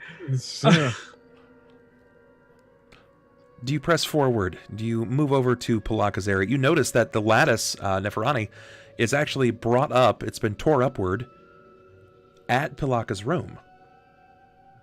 Can Donkor roll a perception? Sure. What would you like to perceive? Whether or not there's somebody in the room, in the immediate area with them. You can try. I can't stop you. You can try. Okay. Donkor, you don't think that that anybody is in the immediate area outside of your allies. Okay. Donkor would probably motion toward, like he'd start moving toward Jammara's room. I'm assuming while everybody else is walking toward Pilakka's room. Definitely. Moving your way to Jammara and Pilakka's room. Jammara's door is shut. You will note that Pilakka's door is ajar. I'm going in. When you move inside, Pilakka is seen. How do you sleep? Where do you sleep, Pilakka? Just hangs on the roof by his feet. Bat. Maybe, I don't know. Not gonna swing that shame team.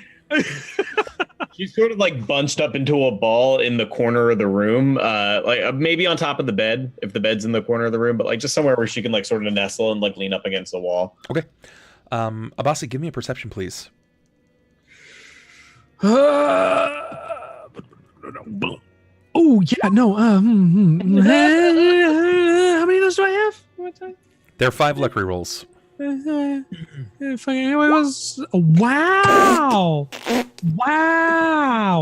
It just doesn't get any better. Abasi's a blind comment. Yeah. You know, for somebody who can see in the dark and all. Thank fuck. Thank you, chat. DC was Thank you, Chad. DC's 19. Abasi, you had to triple take. You looked, you thought you saw something, but you gleaned, you couldn't, and then you looked again, and it's at that point that you realize that, yeah, Pilakka's there. She's in this heap, this mass of feathers, and though she kind of decorates herself in a very odd fashion, she's got various bits and bobs put onto her person. Her hexes don't last when she sleeps. And she tends to keep her beak very clear, very clean. You notice while she sleeps that there is dust or debris that seems to have been peppered over her beak and face.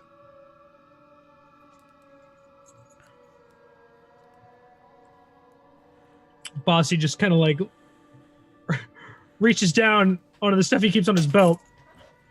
You're mumbling to himself, going, damn it, I can't. It's not a bloody thing in this. He's playing with his flint and tinder, trying to get something lit. Okay. Because clearly something is wrong. And while he can see in the dark, he can't make out what the hell is all over this bird in the dark. Am I? I'm. You tell me. What are you doing? I'm gonna see what he's trying to do. Are you trying to light a torch? Okay, not that. Yeah. I'm gonna cast light on his torch. Sure. Oh, wow. Even better. I suck at this. I suck at this. I suck at. Oh, thank you. You're getting the just like- flint and tinder strokes ready, and Right. right as soon as you're convinced that you're just gonna strike it right there, your flint just bursts with light, not flame. Kind of catches you off guard for a moment, especially since you have dark vision. So it's just like, oh Jesus! Like it catches you off guard, And but the it lights illuminates on the room. Completely illuminates the room. And Neferani and Donkor, you can see that, yeah, there is some kind of substance that has been poured over Pilakka's face. Oh shoot! Sorry. Does the sudden burst of light rouse Pilakka from her sleep? Negative. All I of the do have low commotion. light. That's right. Oi, bird! She doesn't wake up. Oh. Oh, that ain't good. I will approach the sleeping bird and see if I can figure out what the hell is going on. Just shake a little bit. You jostle her body and she does not rise. Died of it at a ripe old age of 15,000. 438. You're still breathing. I'm sure we can see Yep. that. She's still breathing. Can I touch whatever the substance is? Yeah. Yeah, it's some kind of powder, some substance.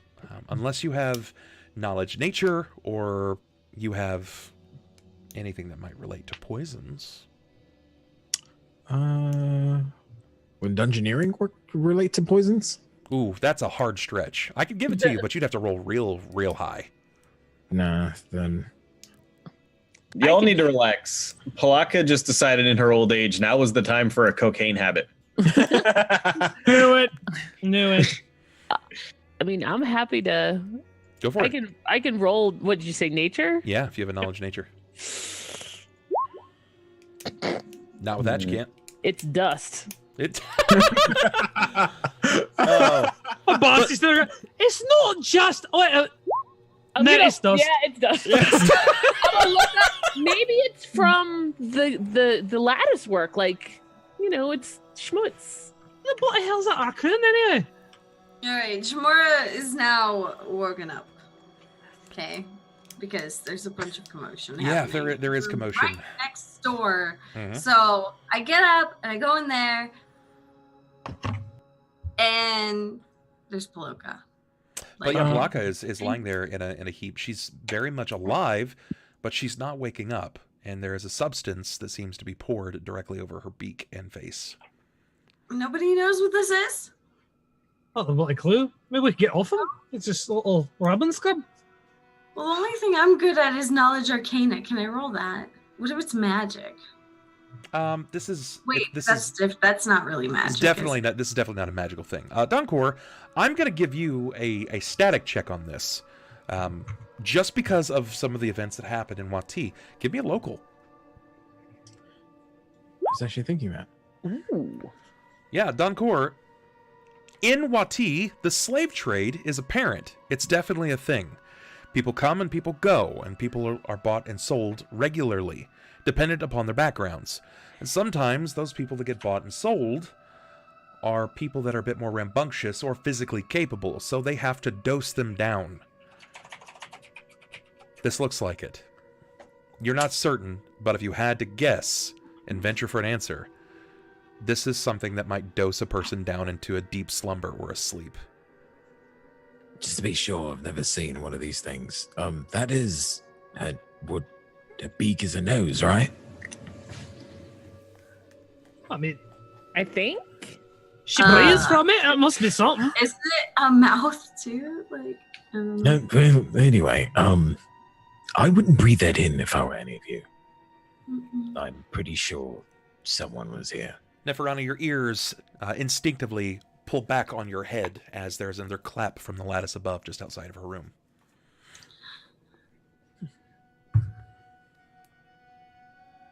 I'm gonna.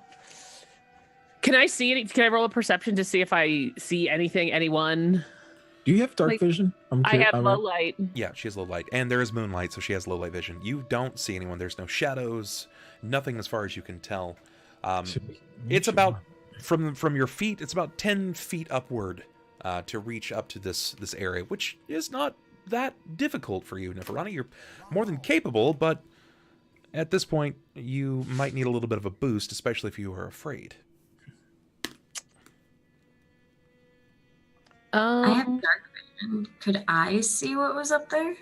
I didn't even a lot of realize people, that we actually. I didn't realize we all had dark vision. Everybody has yeah. vision. Yeah, it's a racial passive for skinwalkers.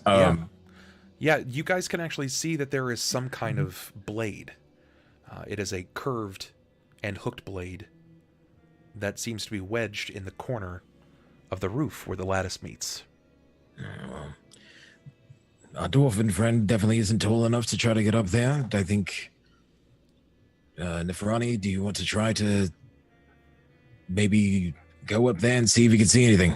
So at his suggestion, I'm gonna try. Can I get up on the bed and use that to get?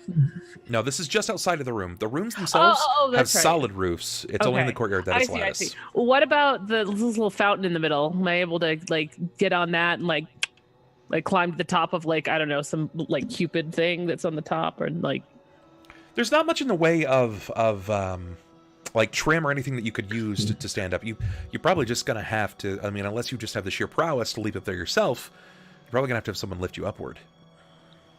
I don't know what I have acrobatics. Yeah, go for it. Every 4 that you roll in acrobatics is the equivalent of 1 foot vertical. Okay. That's a 1. You fucking corgi leaped. That's the one. I fall onto my ass. Abasi, can you? You must be. Donkor, still can you waking up. lift me? Can you get me up there? Let me ask you right before. Are you sure you want to be lifted up there? Yes. All right, then. I guess they're doing this. Donkor, While they're you move doing this, over. I'm gonna go grab my kit. Okay, Donkor, you move over and you kind of lean a little bit, placing your hands behind you. Neferani, nimble, not very tall, but still nimble. You're capable of putting your foot in his palm and another foot onto his back, pushing yourself upward, and you quickly scale his shoulders. Donkor, she's not very heavy. She's very light, very nimble. And as she stands on your shoulders, much like you would see in cheerleader action, she kind of needs you to move forward.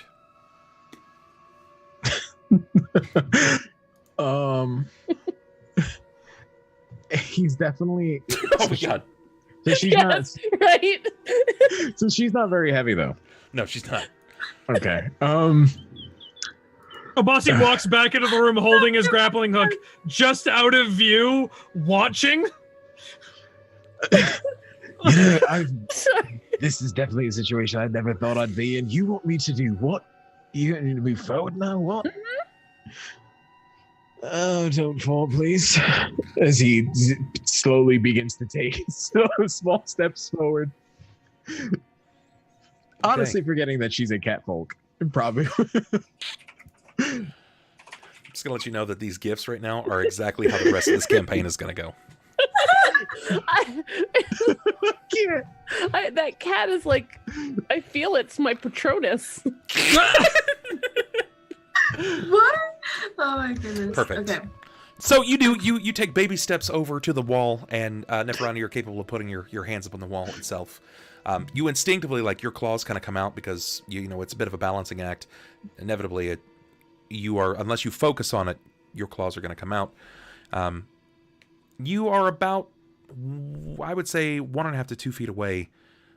You can reach up and pull yourself up there, but you can't quite see it just yet. Am I taller than Donkor? No. Yes, I is she? I believe so. She's very tall. She's tall, and I think she might be stronger than you too. Okay, so I'm 5'6". I'm 6 foot. Yeah, Okay. I'm taller I'm by taller 3 than inches. Oh, I didn't realize you were that tall. Donkor, forgive me. I thought you were much shorter. Am for two. Then, yeah, Neferani, yeah, you will be able to see, actually. You will be able to see up there. And the moonlight kind of casts down, and it shows you that there is, in fact, what looks to be a talon-like blade that has been wedged into the corner of the roof. And there seems to be some dust, some kind of debris, where maybe they pulled some kind of a spike or a nail of sorts to hold down the lattice from the brick. Do you pull yourself over to kind of get a better glimpse? Yeah. Okay. When you do so, you see something that's sort of shocking to you, Neferani. It's carved Osirian language, and it says, Pook awaits. And there is a period at the very end, but in a stylized exclamation mark. One of Gidok's fingers mark the top of the exclamation mark.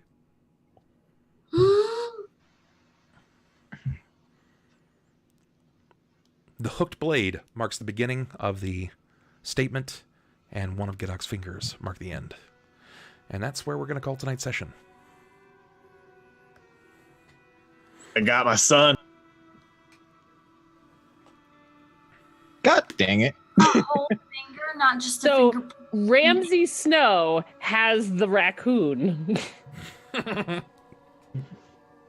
Is the raccoon, and Oh. I'm just trying to think why they didn't send anybody else. Why they go after Pilakka? Well, the one person who wasn't there, and his raccoon. Right. Yeah, that's what I'm trying. The Why? weakest of us. How cowardly. Mm-hmm. Why would they have made Pilakka go to sleep in the first place if they didn't plan on taking him? To Well, send because a Gidok message. was there. Gidok was there. They end up But- following Gidok back. Remember, when some of these things were going on, there was a point when Pilakka had sent Gidok out. There's been at least twice now that Pilakka sent Gidok out. And only so often is there a raccoon found in the Osirian desert. You did mention that they did see a raccoon. Donkor and Abasi has been sighted twice at this particular location. There's a lattice wall. It's not going to take much, just peeling up a nail. Sent a message. But this is where we're going to end tonight's session, and we're going to head over and do a quick post-show. Guys, if you wanted to, please share out your information, do some spiels. Donkor is played by Kaoiji. Tell us about you. Who are you? What are you doing? Where can we find you? What's up? You guys can find me at it's your boy .youtube. No. Smash that enough, Yeah, like, no joke. comment, subscribe. No, Smash that bell. I'm Kaoiji. I am a grind game broadcaster. I guess this has been this conversation of you need to generalize yourself. Or anyway, so I play a lot of Warframe grind games, Division, things like that. God Eater, Monster Hunter. So if you guys are interested in that, maybe sometimes Resident Evil, I'm around. But thank you for having me. Not a problem, man. Next, we got Jammara, is played by AuroraStarr. Aurora, tell us about you. Who are you? Where can we find you? Hello, twitch.tv/AuroraStarr with 2 R's on the end. I'm really tired right now. I'm sorry. I'm a variety streamer. I don't know. We just have fun. We have Hey, a lot of fun. That's It's all that fun. matters, that you have fun. It's just That's fun. exactly all that matters. Mhm. It's honestly really fun. I love it. Okay. Good. I also play the same thing. My Good. brain's. I'm tired. I'm ready for bed. Well, we'll get you to bed soon. Pilakka is played by BlackLightAttack. Tell us about you. Who are you? Where can we find you? You can often find me at the bottom of trash can. In my free time, I'm often playing video games offline by myself. Occasionally, you can find me streaming, if you're lucky, at twitch.tv/BlackLightAttack. Yeah. Yeah, I like that. Have you beaten Subnautica yet? No, I'm working on it. That's one of my free time games that I play offline. I'm like two days of gameplay in, and it's just me still to this 48 hours into the game. I'm still just towing my boundaries so slowly because everything is the most terrifying thing I've ever experienced. That's all right, man. I don't think anybody's mad at you for that. Neferani, as played by Misty here. Tell us about you, Imperialgrrl. Where can we find you? And what you I doing? am at twitch.tv/Imperialgrrl, also 2 R's, team 2 R's. Mhm. And I am also a variety streamer because, I am. But I stream everything, literally everything from IRL to sewing, which is what I normally do. And I don't know, everything in between. So marbles I was playing today. But I stream weekdays, nights, weekends, all the time. I never sleep. I have kids. It's party. It is a party. It is, in fact. Something. Thank you. And Abasi is played by JDScientize. Tell us about you. Who are you? Where can What we find up? Just like everybody else, I'm a variety caster and I play lots of video games. Except there ain't nothing going on right now until Thursday at about 2 when Anthem drops. And then, much like Kaoiji, I love grinding. I love grinding, and I'm going to grind the absolute hell out of that. So Friday. that's my next big goal. Friday, yes, but also no. They do their stuff wrong. So if you're West Coast, it's going to be 2 p.m. Thursday, because I guess it's the Friday swing over for Greenwich Mean Time, probably. Huh. I was confused too, and only if you have Origin Premiere, otherwise it doesn't come out to the 22nd. The whole launch thing is a fucking confusing, just amalgamation of we're trying 8 or 9 different things at a company, and we'll see how it works. That's what I've heard. I don't know. You might be the only person like in the world of gaming to describe it as nothing is going on with Apex just coming out. But I know that you always run bigger than 3. I played a bit of Apex, but I gave up FPS PvP games probably back in the days of like Gears of War 2. So my positioning is still great, but my accuracy is horrible. Your accuracy is that of an old man now. Yeah, that. The last impressive thing I did was that 2's game of Fortnite I played with you years ago. Oh God, this game is actually released, but sorry, go ahead. But I did notice something while Bub was streaming that I didn't know about, but I'd heard about, and I want to bring attention to it because I scrolled down on his page and I found this really cool roleplay shows thingy here that you can click on the mummy's mask, and it shows our character names, who we are, and has a follow button attached to each of them. Oh yeah. Yep. And I thought that was definitely worth bringing up. Hopefully soon I'll have short, like, little Cliff Note bios for each of you that can go live there so people can check them out individually. That's Meadows thing, right? Mm-hmm. That's super cool. That's really cool. I like it a lot. I like it too. And I'm sure most of you guys know me already. I'm Bub. I am your storyteller or dungeon master here. I do lots of tabletop stuff. Very soon, though, I won't be live on Fridays anymore. I'm going to be taking Fridays off. So you'll see me Monday, Tuesday, Wednesday, Thursday, and I will still be streaming Saturdays over on Roll For It. I do a lot of tabletop stuff. Roll For It's a Vampire the Masquerade game. Tuesday is this, Mummy's Mask. Wednesday, I think tomorrow is episode either 149 or 150 of Shackled City. And Thursdays, starting, not this coming, but the following Thursday, Carrion Crown will be relaunching with Lily Vanilli, Elohim, DJ Tech Live, and Toshnar. Nice. Yeah. It'll be a fun game, and it will be a bi-weekly event. Monday nights, we're just kind of tackling some various games that we can get ourselves into here. Tried the Strange Brigade yesterday. That's a lot of fun. Oh, if you guys haven't seen that. Yeah, it's like... I was super interested in that. It's like 4-man Tomb Raider or like Uncharted. Campaign style, yeah. I was so sad. Why is that? We destroyed all the content that game had in... Probably like 6 hours. Yeah, and then we're like, we'll try their wave mode, and it's got fun gameplay, but that wave mode just goes on for forever and doesn't change. And I was really sad because those are the guys that made Nazi Zombie Snipers. Yeah, they do Sniper trilogy. Elite. It's Sniper Elite, guys. It's fun so far. I'm enjoying it. Yeah, it's got solid gunplay. It's a lot of fun to screw around with friends in. I just wish there was more, but I always wish there was more because I eat content like crazy. Yeah, I think we all do. But that's going to be it for tonight, guys. We're going to go ahead and tackle a short after show, probably like 10 or 15 minutes. And then I'm going to let these guys run off into the sunset. So, thank you for everything. I love you guys, and I'll talk to you later. Have a good one. Peace. I'm out of here.